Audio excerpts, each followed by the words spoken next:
പക്ഷേ ഗോവിന്ദൻ മാഷ് അധികാരത്തിലെത്തി വലിയ സ്ഥാനത്തൊക്കെ എത്തുമ്പോൾ പഴയ ഗോവിന്ദൻ മാഷ് സ്വഭാവത്തിൽ മാറ്റം വന്നിട്ടുണ്ട്. ആ മാറ്റത്തിൻ്റെ ഫലമായിരിക്കും ഇങ്ങനെയൊക്കെ വ്യാഖ്യാനിക്കാനും പറയാനും ഇടയാവുന്നതെന്നാണ് ഞാൻ കരുതുന്നത്. വിനോദിനി കോടിയേരിയെ തന്നെ അപമാനിക്കുന്ന ഒരു സമീപനമാണ് എം വി ഗോവിന്ദൻ്റെ ഭാഗത്ത്. അത് ചില CPM നേതാക്കൾ എടുത്തു വരുന്ന നിലപാടാണത്. അതിപ്പോൾ ആരാണത് എന്നുള്ളത് വിനോദിനിക്കറിയാം.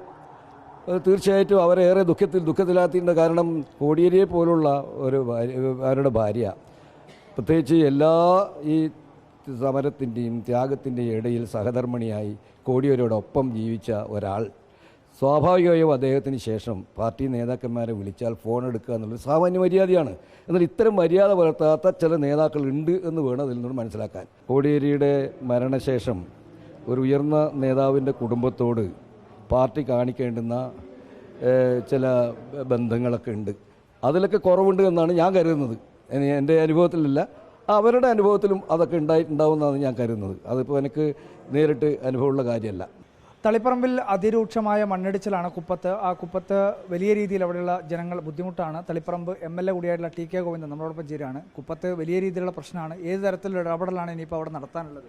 അപ്പോൾ കുപ്പത്ത് ഈ നാഷണൽ ഹൈവേയുടെ അശാസ്ത്രീയമായ നിർമ്മാണമാണ് കുപ്പത്ത് ഈ അപകടാവസ്ഥയിലെത്തിച്ചിട്ടുള്ളത്. 10-60ഓളം വീടുകളിൽ ഇപ്പോൾ ആൾക്കാർക്ക് താമസിക്കാൻ പറ്റാത്ത അവസ്ഥയുണ്ടായിട്ടുണ്ട്. ഒന്നുകിൽ ആ വീട് ഗവൺമെൻറ് അല്ലെങ്കിൽ അതിന് കോമ്പൻസേഷൻ കൊടുത്ത് വീട് ഏറ്റെടുത്ത് അവർക്ക് പുനരധിവാസം നടത്തണം. അതല്ലെങ്കിൽ ഇങ്ങനെ ചളിയും വെള്ളവും വീടിൻ്റെ അകത്തേക്ക് വരെ വന്ന് ഒലിച്ചു പോകുന്നത് ശാശ്വതമായി തടയാനുള്ളൊരു പദ്ധതി തയ്യാറാക്കണം. അതൊന്നുമില്ല. വലിയ രീതിയിലുള്ള മണ്ണിടിച്ചിലാണ് ഇന്നത്തെ മഴയിൽ നടക്കുന്നത്. വലിയ ഭീഷണിയാണ് അവിടെ ഉണ്ടായിക്കൊണ്ടിരിക്കുന്നത്.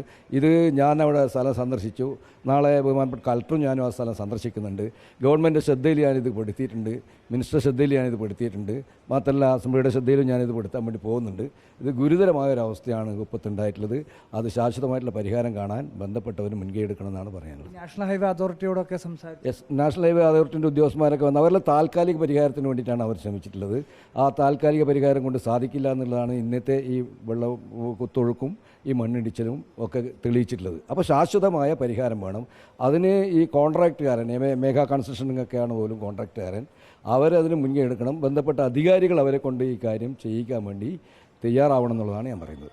മാഡത്തിന് തൊട്ടടുത്ത് നടന്ന ഒരു സംഭവം, കഴിഞ്ഞ ദിവസം നടന്നൊരു സംഭവമാണ് ഈ പിലാത്തറയിൽ ഒരു സ്വർണം പൊട്ടിക്കൽ എന്നുള്ള രീതിയിലാണ് നിലവിലിപ്പോൾ സംശയമായി വന്നിട്ടുള്ളത്. ഒരു സ്വർണ്ണ വ്യാപാരി വരുന്ന വഴിയിൽ ഇതുമായി ബന്ധപ്പെട്ടൊരു ആഭ്യന്തരമന്ത്രിക്ക് പരാതി നൽകിയിട്ടുണ്ടെന്നാണ് മനസ്സിലാക്കുന്നത്. അതിൻ്റെ ഭാഗമായി പ്രത്യേക അന്വേഷണ സംഘം ഉൾപ്പെടെ രൂപീകരിച്ചിട്ടുണ്ട്. ഇതിനകത്ത് നേരത്തെ തന്നെ കണ്ണൂരിൽ പല മേഖലയിൽ ഈ സ്വർണം പൊട്ടിക്കൽ എന്നുള്ള ഒരു രീതി ഉണ്ടായിരുന്നല്ലോ. അപ്പോൾ അതാണെന്ന് സംശയിക്കാൻ കഴിയുമോ? ആ പിലാത്തറയിൽ ഉണ്ടായിട്ടുള്ള സ്വർണ്ണ കവർച്ചയിൽ വലിയ ദുരൂഹതയുണ്ട്. കാരണം അവിടെ പരാതിക്കാരൻ പറഞ്ഞ് 25 പവൻ കവർന്നു, 25 ഗ്രാം കവർന്നു എന്നാണ് ആ പരാതി തന്നെ പറഞ്ഞിട്ടുള്ളത്. യഥാർത്ഥത്തിൽ ആ കാറൊക്കെ അടിച്ചു പൊളിച്ച് സീറ്റൊക്കെ കുത്തി കയറി കണ്ടാൽ അതൊരു വലിയ കവർച്ചയായിട്ടാണ് കാണുക. FIRൻ്റെ കോപ്പി ഞാൻ പോലീസിന് മേടിച്ചു. അതടക്കം ഞാൻ ആഭ്യന്തരമന്ത്രിക്ക് സമർപ്പിച്ചു. ഇതിൻ്റെ പിന്നിൽ വലിയ ഒരു ഗൂഢസംഘം തന്നെ, സ്വർണ്ണ കള്ളക്കടത്തും സ്വർണ്ണ പൊട്ടിക്കലും ഒരു സംഘം തന്നെ ഇതിൻ്റെ പിന്നിലുണ്ട് എന്ന് വേണം സംശയിക്കാൻ. വിശദമായി അന്വേഷിക്കണമെന്ന് ആഭ്യന്തരമന്ത്രിയുടെ നേരിൽ കണ്ട് പറഞ്ഞിട്ടുണ്ട്. ആഭ്യന്തരമന്ത്രി അത് വിശദമായ അന്വേഷണം നടത്തും. അത് ഗൗരവമായി കാണുന്നുണ്ട് എന്ന് തന്നെയാണ് എന്നെ അറിയിച്ചത്. ഈ നേരത്തെ കണ്ണൂർ ജില്ലയിൽ ഈ അർജുനായങ്കിയൊക്കെ ബന്ധപ്പെട്ടുകൊണ്ട് ഒരു സ്വർണ്ണ പൊട്ടിക്കൽ പ്രശ്നം ഉണ്ടായിരുന്നു. അതിൻ്റെ കാറ് കണ്ടെത്തിയത് ഈ പരിയാരം, അതിൽ ഈ സംഭവം നടന്നതിൻ്റെ ഏകദേശം ഒരു 4 കിലോമീറ്റർ അപ്പുറത്താണ്. സ്വാഭാവികമായും അത്തരം സംഘങ്ങളിലേക്കൊക്കെ അന്വേഷണം പോവേണ്ടതില്ലേ? തീർച്ചയായിട്ടും അത് അന്വേഷിക്കട്ടെ. വിശദമായ അന്വേഷണം നടത്താമെന്നാണ് ആഭ്യന്തരമന്ത്രി പറഞ്ഞത്. അന്വേഷണത്തിൽ കണ്ടെത്തട്ടെ അതിൻ്റെ പിന്നിൽ ആരൊക്കെയാണ്, എന്തൊക്കെയാണ് രഹസ്യമുള്ളത്, ആരൊക്കെയാണ് അതിൻ്റെ പിന്നിലുള്ളത് അന്വേഷണത്തിൽ കണ്ടെത്തട്ടെ. വിശദമായ അന്വേഷണം നടത്തും എന്ന് ആഭ്യന്തരമന്ത്രി പറഞ്ഞു. സംഘങ്ങളിലേക്കൊക്കെ അന്വേഷണം വേണമെന്നുള്ളത് തന്നെയാണ് ആവശ്യം. അത് പോലീസാണ് അത് അന്വേഷിക്കേണ്ടത്. അപ്പോൾ ആരൊക്കെയാണ് അതിൻ്റെ പിന്നിലുള്ളത് എന്നുള്ളതും ഇതിനു മുമ്പിട്ടുള്ള സമാന സ്വഭാവങ്ങളുള്ള സംഭവങ്ങൾ അതൊക്കെ പോലീസ് അന്വേഷിക്കും. അങ്ങനെ അന്വേഷിക്കുമ്പോൾ ആരിലൊക്കെ ചെന്നെത്തും എന്നുള്ളത് പോലീസിൻ്റെ അന്വേഷണത്തിലൂടെ നമുക്ക് മനസ്സിലാക്കാൻ വേണ്ടി കഴിയുള്ളൂ. അത്ര വിശദമായൊരു അന്വേഷണം വേണമെന്നാണ് ഞാൻ ആവശ്യപ്പെട്ടിട്ടുള്ളത്.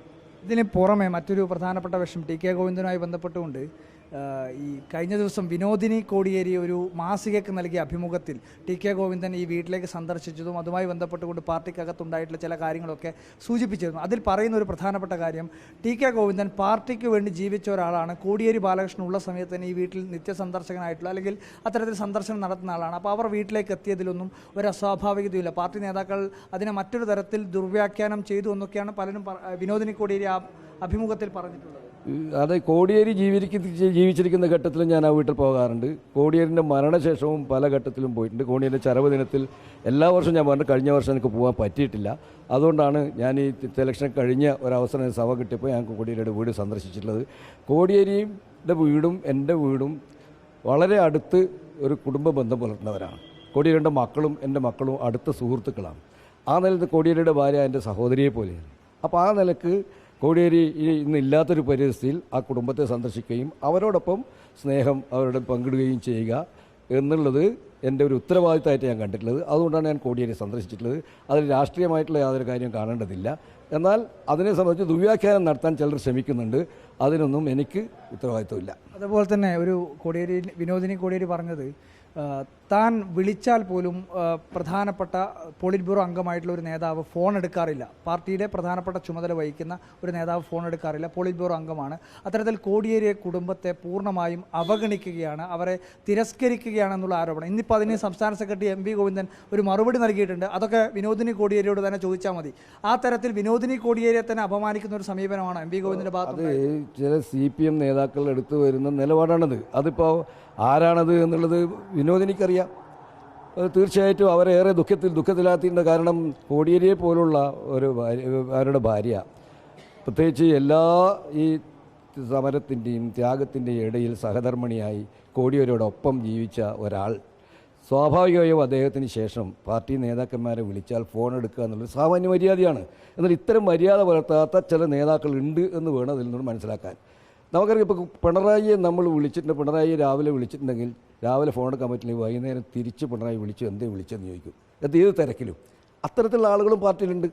എന്നാൽ ഇതല്ലാത്ത ചില ആളുകളുണ്ട് എന്നാണ് ഇപ്പോൾ കോടിയേരിയുടെ ഭാര്യയുടെ അഭിപ്രായത്തിലൂടെ നമുക്ക് മനസ്സിലാവും. പോളിറ്റ് ബ്യൂറോ അംഗം എന്ന് പറയുമ്പോൾ 4 പേരേ ഉള്ളൂ. ഒന്ന് പിണറായിയാണ്, എം വി ഗോവിന്ദനാണ്, MA ബേബിയാണ്.